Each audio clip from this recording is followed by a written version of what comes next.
O livro dos gigantes. Os manuscritos das cavernas de Qumran.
Há mais de 60 anos atrás, escavações nas cavernas de Qumran revelaram 1000 pergaminhos antigos que ofereciam vislumbres importantes no passado da humanidade.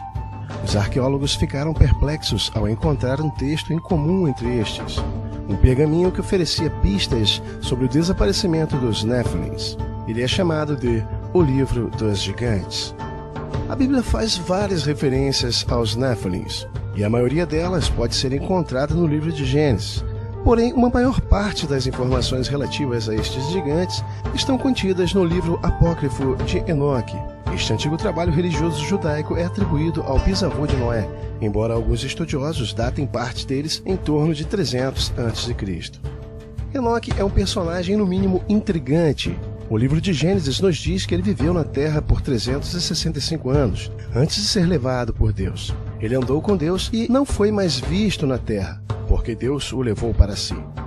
Segundo o livro, durante seu tempo aqui, o nosso planeta também era habitado por seres angelicais que interagiam com os seres humanos livremente, e esses ele chama de sentinelas ou vigias, os quais tiveram relações sexuais com as filhas dos homens e que, consequentemente, segundo afirmam algumas teorias e também o livro, deram à luz a uma raça de híbridos anormais e fortes, uma raça de gigantes chamados Nephilims.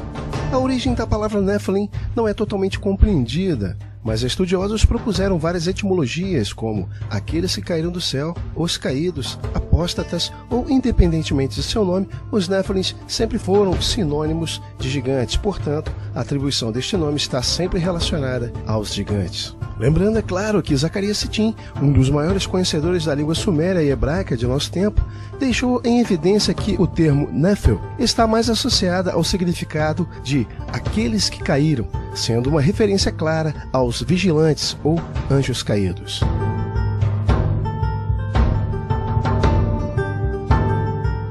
O livro dos gigantes, encontrado nas grutas de Qumran, oferece uma perspectiva diferente daquela que encontramos no livro de Enoque.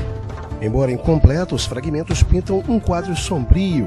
Ele nos diz que os Nephilims teriam tomado ciência de que, como resultado de suas formas violentas e desviantes, teriam de enfrentar a iminente destruição por parte de Deus.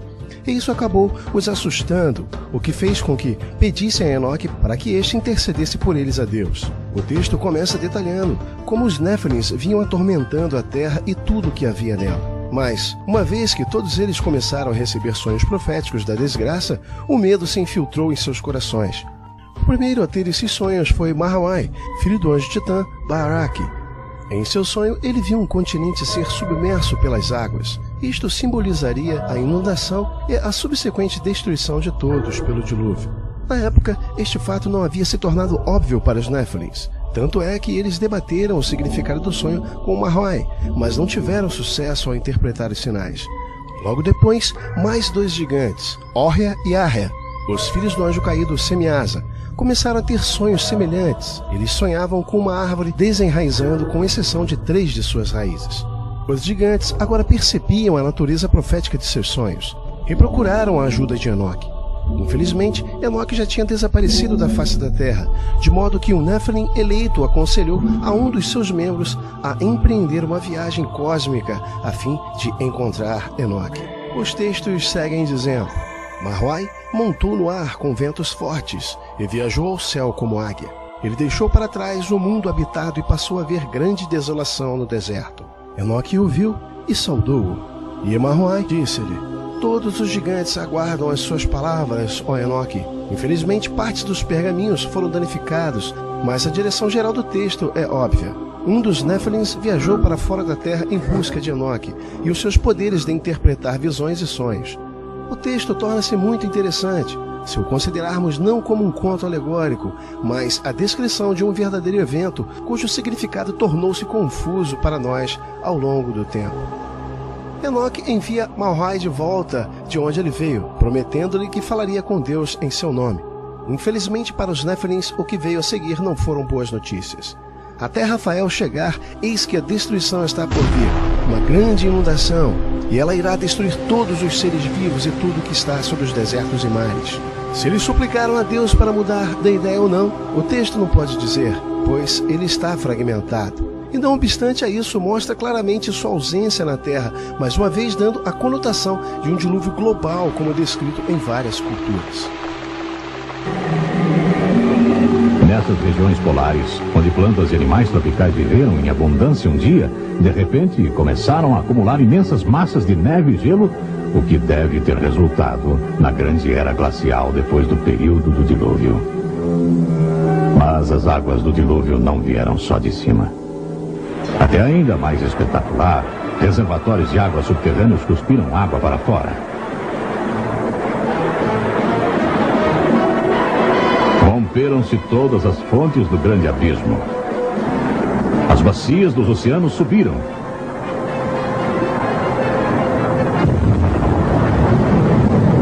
Havia enormes explosões expelindo vapores e rochas derretidas.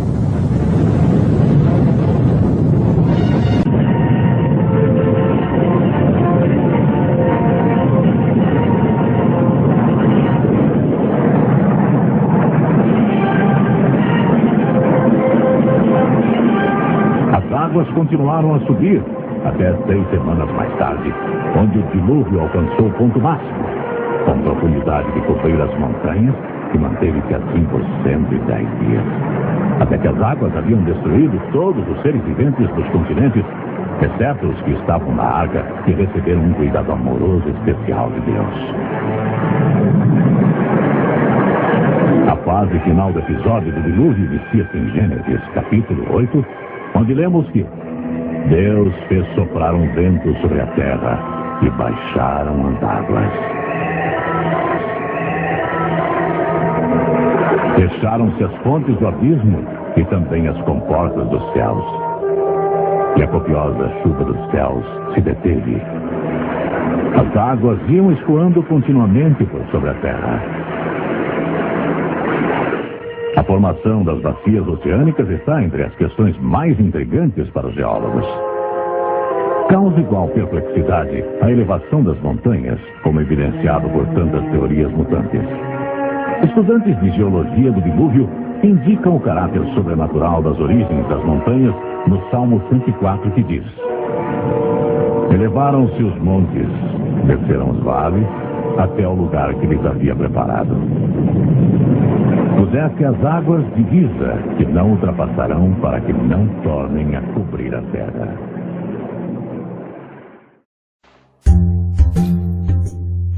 Na primavera de 1947, um pastor árabe deixou cair um objeto acidentalmente por uma fenda próximo das ruínas de Qumran. Ao descer para recuperar o artefato, o pastor ficou surpreso ao perceber que haviam 20 vasos naquela câmara. Ao cair em cima, a arma quebrou um dos vasos. Ele notou que dentro havia uma bolsa de couro revestido como uma espécie de pinche, e dentro haviam vários pergaminhos. Foram descobertas várias câmaras iguais àquela, todas contendo vasos com rolos de pergaminhos.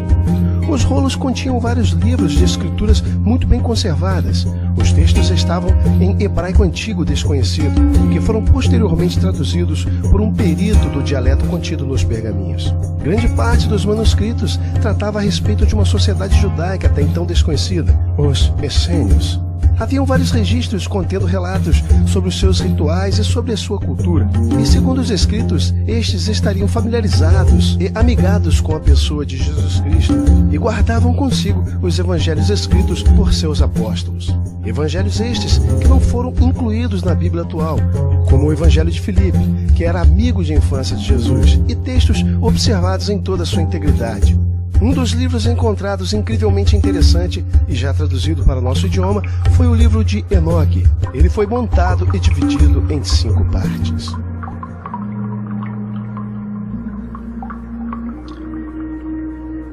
E aconteceu depois que os filhos dos homens se multiplicaram naqueles dias, nasceram-lhe filhas elegantes e belas. E quando os anjos, os filhos dos céus, viram-nas, enamoraram-se delas, dizendo uns para os outros: Vinde, selecionemos para nós mesmos esposas da progênie dos homens, e geremos filhos. Então seu líder, Samiasa, disse-lhes: Eu temo que talvez possais dispor-vos na realização deste empreendimento, e que só eu sofrerei por tal grave crime. Mas eles responderam-lhe e disseram: Nós todos juramos que não mudaremos nossa intenção, mas a executaremos neste empreendimento projetado. E assim amarraram-se por mútuo juramento. Então eles juraram todos juntos e se uniram por mútuo juramento, e todo o seu número era de 200, os quais descendiam de Ardes, que era o topo do monte Hermon, nos dias de Jared. Portanto, aquele monte foi chamado Hermon, porque eles tinham jurado sobre ele. A nomenclatura Hermon, ou Hermon, que deriva do hebreu Eren, que traduz-se maldição. Estes são, portanto, os nomes dos sentinelas. Samiasa, que era o líder de todos, Uracabarameel, Aquibeel, Tamiel, Ramuel, Daniel, Azaquel, Saraqueniel, Azael, Armes, Batral, Anani, Zaveb, Sanzavel, Ertael, Turel, Iomiel e Arrasarzel. Estes eram os ministros dos 200 anjos, e os restantes estavam todos com eles.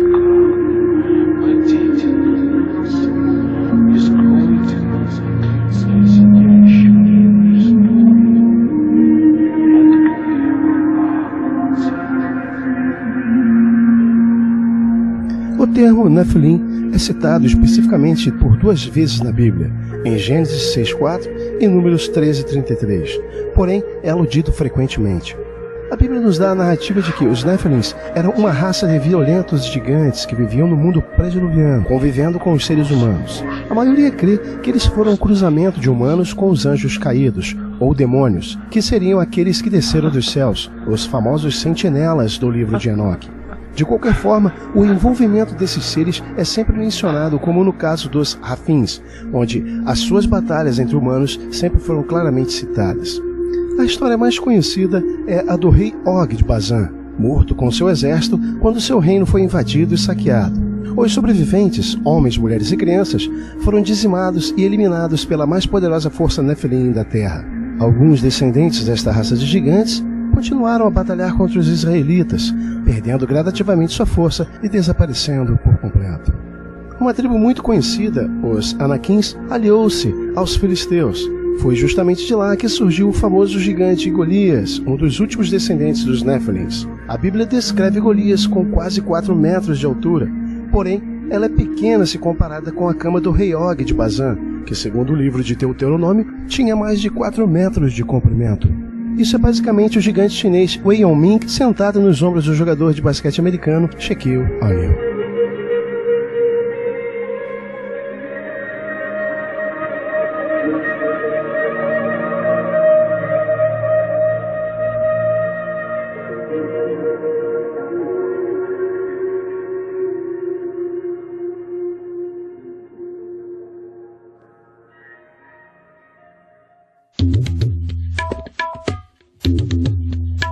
Em meio a uma gama de informações extra-bíblicas que encontramos em diferentes escritos não canônicos, podemos constatar uma rica extensão de detalhes e fatos que não foram registrados pelos livros oficiais das culturas religiosas dogmatizadas, onde as mentes humanas, presas ainda às suas limitações evolutivas e espirituais, centradas nos sacerdotes de muitas épocas, passaram a banir tais revelações, por considerá-las heresias, quando na verdade estas podem ser simplesmente informações históricas e antropológicas que ultrapassam a visão estreita de meras consciências religiosas. Neste sentido, podemos perceber o porquê de então ser banido do judaísmo tradicional o livro de Enoque.